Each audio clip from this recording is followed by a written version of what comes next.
José Antonio Álvarez comenzó hace 25 años su actividad como productor agropecuario, gerenciando 9 establecimientos, 7 en la provincia de Buenos Aires y 2 en Illinois, en los Estados Unidos, siempre respaldándose en el uso de las últimas tecnologías, pero buscando el resultado económico positivo. Acompáñenos a Rojas a conocer bien de cerca este modelo que busca crecer con conocimiento, inversión y muchísima pasión. Adoptando el legado que le dejó su padre, la dedicación al trabajo y la búsqueda de la perfección a partir del profesionalismo, José Antonio Álvarez se dedica hace más de 2 décadas a la producción agrícola en campos de Argentina y los Estados Unidos.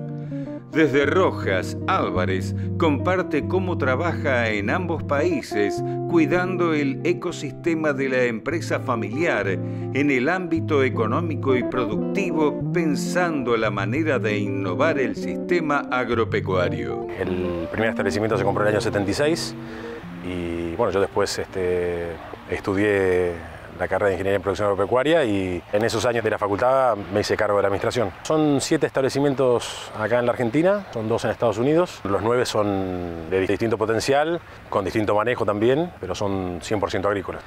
El de Necochea es el más grande de todos, son suelos clase 2 y 3. Yo la rotación la supedito al margen bruto, con lo cual, si bien se mantiene ciertas proporciones, en realidad varía según el contexto económico, ¿no? De hecho, algunos años yo directamente no sembraba trigo, a pesar de estar en una zona, digamos, netamente triguera, ¿no? Pero bueno, hoy en día se siembran 5 cultivos, que son trigo, cebada, maíz, soja y girasol de segunda detrás de los cultivos de fina.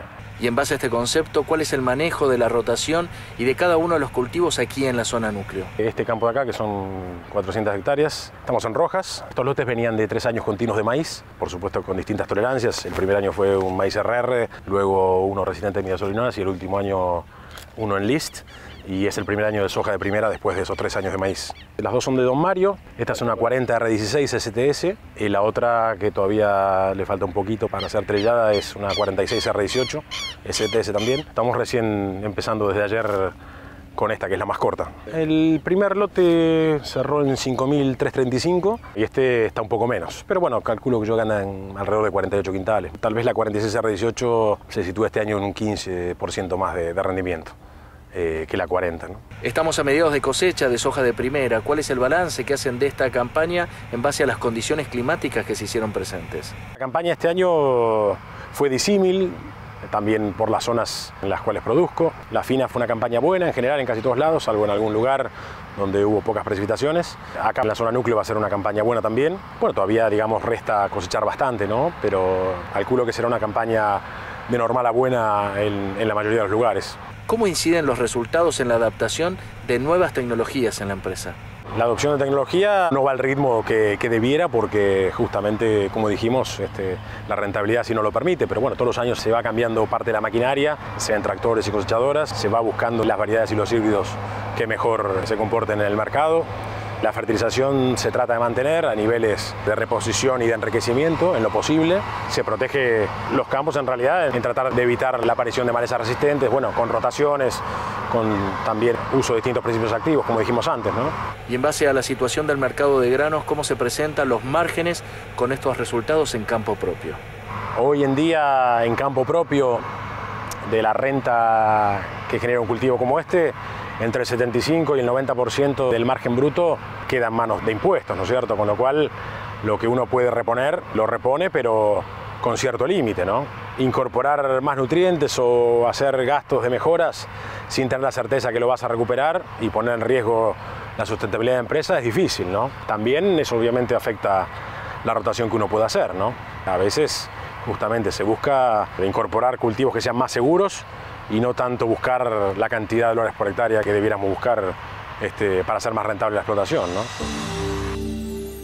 Álvarez describe cómo busca multiplicar los rindes agrícolas con tecnología y trabajo en equipo en los campos que la empresa posee en Illinois, Estados Unidos. Establecimientos también agrícolas de alto índice de productividad, están en el centro oeste de Illinois. Son establecimientos de un tamaño promedio de la zona, es bastante más chico que acá. La explotación en realidad se divide entre maíz y soja. Los cultivos de invierno no compite por margen, con lo cual ahí se hace la mitad de la superficie con maíz y el año siguiente soja y viceversa. La diferencia que tiene con esto es que, bueno, gracias a la adopción de tecnología, los rendimientos son bastante más estables a lo largo de los años, ¿no? Tenemos más o menos promediando en las 5 campañas que van, tenemos un promedio de 16.250 kilos de maíz y alrededor de 5.300 de soja. En esta zona, acá en la zona núcleo, que sería la más parecida a aquella, estamos más o menos en un promedio de 11.500 de maíz y alrededor de 4.600 de soja. ¿Cuál es el diferencial que ofrecen los campos de Estados Unidos y la inclusión de nuevas tecnologías en semilla, biotecnología y nutrición en el resultado versus los que se obtienen aquí en la pampa húmeda en Rojas? Y si lo vamos a reducir a la adopción de tecnología, bueno, allá se siembran alrededor de 86.000 plantas por hectárea de maíz, acá son 72.000, 75.000. La fertilización nitrogenada allá son alrededor de 600 kilos de equivalente urea, entre, digamos, el nitrógeno 82 y 1. El manejo de fósforo no se deja bajar de 30 partes por millón. Acá nosotros lo aplicamos en la línea, allá se hace en cobertura total, acá lo aplicamos en la línea para una mayor eficiencia, pero se hace lo justo. Generalmente son 120 kilos de monamónico por año, no mucho más que eso. En lo que respecta a protección del cultivo, allá ante el menor indicio de una enfermedad se aplica con avión. Bueno, otra cosa es que justamente justo acá en particular no tenemos ese inconveniente, pero no hay zona de exclusión, ¿no? De hecho, hay mucha gente de la ciudad que vive en el campo, en pedazos de superficie de 1 acre o 2 acres recortados de campos que en su momento fueron más chicos y se han ido agrandando con la escala, y las ventanas de las casas de la gente, que no tienen nada que ver con quién está produciendo, están a 10 o 20 metros del lote y pasa el avión y la verdad que no hay inconveniente, ¿no? Los campos allá están drenados, es una zona muy plana, o sea, es muy profunda, lo que sería la capa arable. Cuando uno la ve al corte, tiene cerca de 1 metro de tierra negra, después no tiene un B2T, son apludoles típicos, pero de alta materia orgánica, ¿no? Con lo cual, en realidad, lo mejor de Estados Unidos es mejor que lo mejor de acá, ¿no? Dejando de lado eso y el potencial que da que la zona más productiva allá esté a una latitud mayor que la nuestra, fundamentalmente la diferencia en el rinde y la estabilidad de los mismos a lo largo de los años la da justamente la posibilidad de hacer mejoras y de aplicar la cantidad de insumos que hace falta para explotar el recurso que es limitado, que es la tierra, ¿no? ¿Cómo agregan valor en los Estados Unidos a la producción? Justamente en el caso nuestro está la planta de ADM a 30 kilómetros de donde estamos nosotros y es una usina donde entra por tren maíz y soja y salen 200 productos por la otra punta, ¿no? Insumos para excipientes de medicamentos hasta combustibles, artículos de industria plástica, lo que fuese, ¿no? Eso se le da valor, pero bueno, ese valor en realidad lo da la posibilidad de tener un nivel impositivo acorde a un país normal, que la gente pueda ahorrar, que pueda invertir, que esa inversión redunde en un incremento del capital y que después, con la misma cantidad de recursos, en este caso suelo, el capital rinda muchísimo más y genera además empleo de calidad en el mismo proceso, ¿no? Eso queda muy en evidencia con lo que hablábamos antes de que hay 150.000 millones de dólares que desaparecieron y realmente hoy cuando se necesitan no están, ¿no? No están en la forma de trabajo productivo y no están en la forma de infraestructura, cuando hoy tanto se necesita, ¿no? José Álvarez comparte los criterios económicos y desafíos que se plantea a futuro para seguir vigentes y actualizados en tecnologías y procesos que demanda el mercado. Saliendo de lo agronómico, el pilar principal es mantener la rentabilidad dentro de todo, ¿no? Y en cierto contexto, digamos, de alta presión fiscal, yo creo que nos tenemos que olvidar un poco del margen de tantos dólares por hectárea, que en realidad es para lo que nosotros estudiamos, e ir un poco hacia lo que es retorno sobre dólar invertido, ¿no? Lamentablemente, yo creo que la subsistencia de la empresa está antes que muchas necesidades agronómicas, ¿no? Lamentablemente, pero es así. Yo creo que cuando uno apunta a sacar $700 de margen por hectárea antes de impuestos, digamos, ¿no? Eso conlleva un riesgo. Y la verdad que un riesgo cuando la expectativa tuya es entregarle 4 veces lo que vos vas a ganar al gobierno, la verdad que se reduce bastante las posibilidades de aplicar tecnología, ¿no? Con conocimiento, aplicación de tecnología e inteligencia, el sector agropecuario argentino dinamiza la economía con trabajo y pasión. Desde Rojas, en la provincia de Buenos Aires, José Antonio Álvarez cuantifica la inversión anual del sector agropecuario que conlleva la siembra anual de 30 millones de hectáreas agrícolas. El sector invierte en sembrar esas 30 millones de hectáreas, que en realidad podrían ser muchísimas más, ¿no? Si hubiera infraestructura y hubiera cierto retorno sobre la inversión. Pero digamos, de las 30 millones de hectáreas, en promedio el sector está invirtiendo unos 15.000 millones de dólares por año, que es bastante más de lo que invierte Vaca Muerta en sus años de inicio, ¿no? Con lo cual, la verdad que las prebendas que se le dan a otros sectores a cambio de cierta publicidad, al nuestro no se le da, ¿no? Este es el único sector que viene desde hace décadas invirtiendo todos los años muchísimo dinero con poca retribución por parte del Estado, ¿no? ¿Se puede llegar a estimar el aporte que tiene el sector agropecuario en materia de retenciones en el último periodo que va del año 2002 a la actualidad? Desde que fueron instauradas en el último periodo, que sería del 2002 en adelante, se calcula que son 150.000 millones de dólares, ¿no? Ahora, esos 150.000 millones de dólares, lo hemos hablado más de una vez, en lo que respecta al PBI, la verdad que podría haber, si no duplicado, cercano a duplicar el PBI de la Argentina, ¿no? Por lo menos en cuanto a nuestro sector, por la producción. Si eso ingresaba al sector, pues obviamente ganancias se iba a ir una parte de ello, pero en realidad vos ganancias, si vos ves otros países cómo se manejan, vos pagás un tercio de lo que ganás en ganancias, pero tenés 1000 deducciones para hacer en cuanto a infraestructura de la que le compete al sector, que serían fertilización, riego y drenaje, y la que le compete al Estado en cuanto a caminos, vías férreas, puertos y una serie de facilidades más para bajar los costos de la producción, ¿no? Yo creo que si al sector no le hubieran quitado esos 150.000 millones de dólares que decimos de retenciones en los últimos 18 años,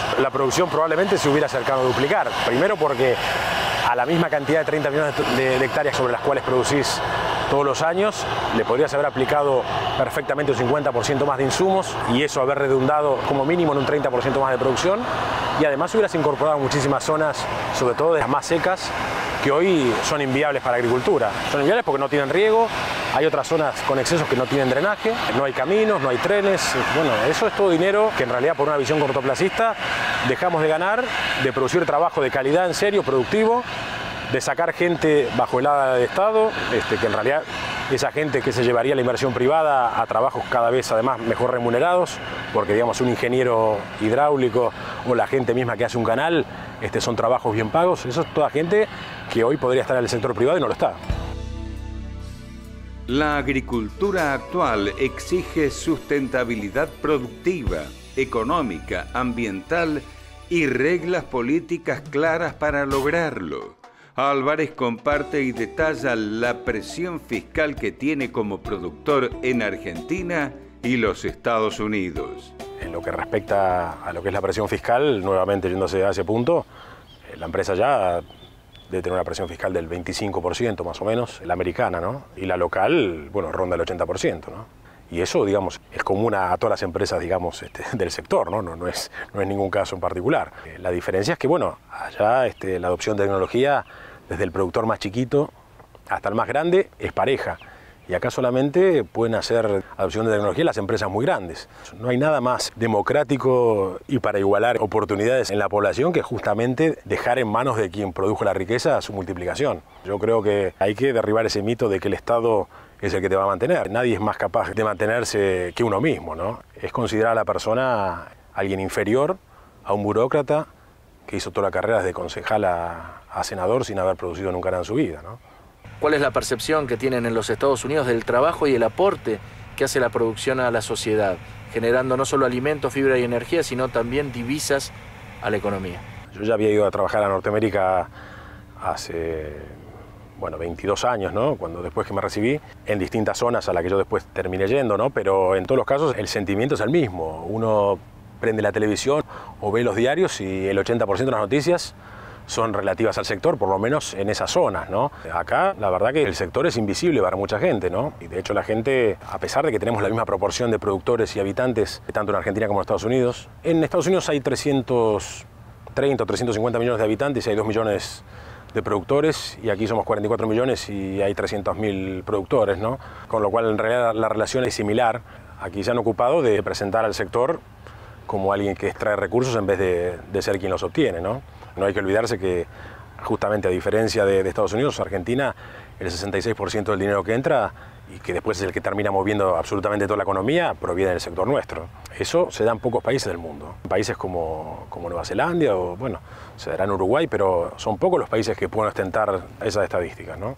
El rechazo en realidad es parte de un plan mayor, ¿no? Que es castigar y que la gente mire mal al que tiene libertad económica. Yo creo que la manera que tienen muchos de gobernar es teniendo gente incapaz de ganarse sustento por capacidad propia, ¿no? Cuando vos ves un sector de que en realidad es el más liberal de todos y que produce con todas las inclemencias del tiempo y sin el favor de nadie, la verdad que eso es lógico que produzca rechazo al que tiene vocación totalitaria, ¿no? La capacitación y la planificación son claves para lograr una producción eficiente en el campo. José Antonio Álvarez comparte la importancia de comunicar bien el trabajo del sector más dinámico de la economía argentina en una época muy difícil para el país.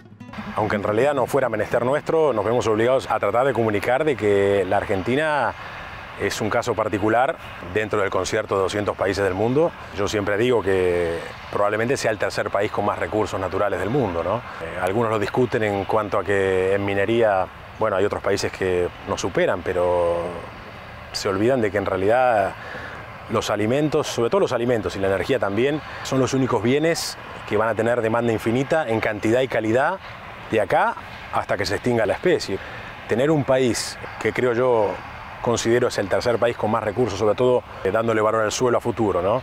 Desaprovechado y castigado y vilipendiado por campañas, digamos, del Estado, la verdad que creo que eso es menester comunicarlo de que no es lo normal. Yo creo que el sector nuestro al país no solamente lo provee de alimentos, lo provee de 2/3 de las divisas que necesita la economía para funcionar, que como dije, Argentina tiene 1/3 del Producto Bruto Per Cápita de Australia o de Canadá. Esos 2/3 que faltan son trabajo, y ese trabajo no se va a poder nunca crear si el dinero que le quitan a quien lo crean o no se lo deja multiplicar. Es así, el dinero una vez que entra en la órbita del Estado deja de producir. Está perfecto que el Estado se mantenga, en realidad el Estado es un conjunto de servicios públicos, hay que verlo como eso, ¿no? El Estado nos provee seguridad y justicia en primer término, que para eso fue creado, defensa por supuesto, educación y salud, cierta burocracia, pero después la verdad que no tendría que tener muchas más funciones. El resto del dinero que circula en el Estado debería estar abocado a multiplicar la riqueza que en primera instancia crea el sector primario, ¿no? Que como dije alguna vez, es primario por primordial, no por primitivo, ¿no? Con lo cual yo creo que si el sector tuviera una presión fiscal adecuada, que sería de 1/3 de las ganancias, todo ese dinero que hoy no está en manos del sector iría inmediatamente a reinversión y crearía puestos de trabajo, expandiría la frontera agrícola y realmente daría trabajo de calidad a un montón de gente que hoy lamentablemente tiene que estar mendigando una dádiva del gobierno de turno, ¿no?